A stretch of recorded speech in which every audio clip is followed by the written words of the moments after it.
Assalomu alaykum hammaga. Bugun biz Jitil texnologiyasi haqida o'rganamiz. Jitil asosan gazdan, ya'ni tabiiy gazdan sintetik suyuqlik olish texnologiyasi hisoblanadi. Ya'ni dizel, kerosin, nafta yoki suyultirilgan gaz olish texnologiyasi hisoblanadi. Jarayon bir nechta reaktorlarda amalga oshadi.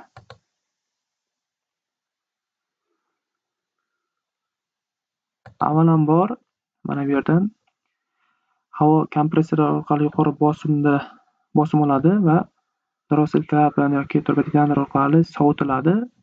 Sovigan havo suyuq holatga o'tadi va mana bu yerda fraksion kolonnaga o'xshagan kolonna bor.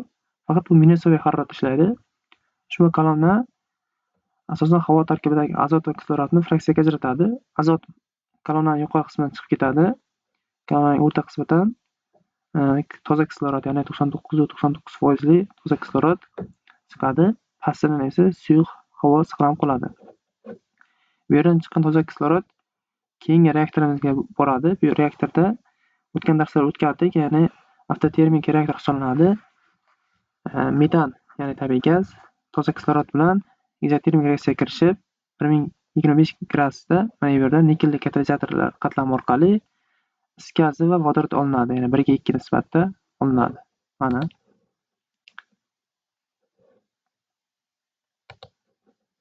Mana aytyapti, mana tabiiy gaz va kislorod mana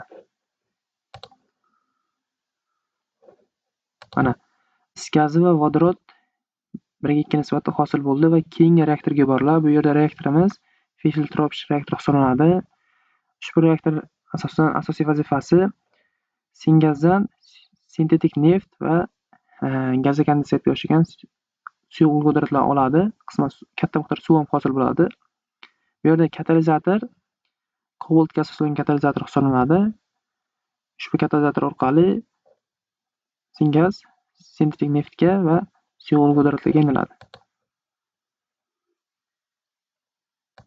Mana bu yerda vaks deb qo'yibdi, o'sha aytganimiz, ya'ni sintetik neft og'ir uglevodorodlardan iborat bo'ladi asosiy qismi. Ushbu og'ir uglevodorodlar keyingi jarayonda gidrokrekking reaktoriga beriladi. Gidrokrekking reaktorda kobalt molekulaga asoslangan katalizatorlar orqali va qisman vodorod bilan mana bu yerda vodorod kirgan yonboshdan parchalanib, yengil uglevodorodlar, ya'ni dizel, nafta, kerosin fraksiyalariga mos bo'lgan uglevodorodlar olinadi. Mana bu yerda katalizator qatlami. Mana pastda mahsulotlar fraksiyaga ajratish uchun oxirgi qurilmamiz refrigeratsiya kolonna. Mana nafta ajralyapti, kerosin va dizel.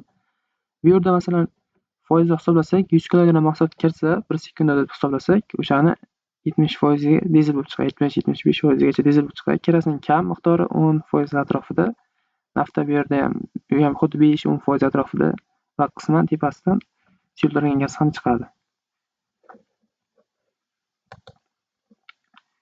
Mana Jitil texnologiyasining umumiy ko'rinishi. Mana bu yerda havo fraksiyaga ajratildi, toza kislorod olindi, bu yerda toza kislorod bilan metan yoqildi, nikel katalizatorlar bilan va bu yerda Fischer-Tropsch reaktor orqali sintetik neft, ya'ni vaks olindi, vaks krekking qilinib, yengil fraksiyalar olinib, bu yerda refrigeratsiya kolonnada mahsulotlar fraksiyaga ajratildi.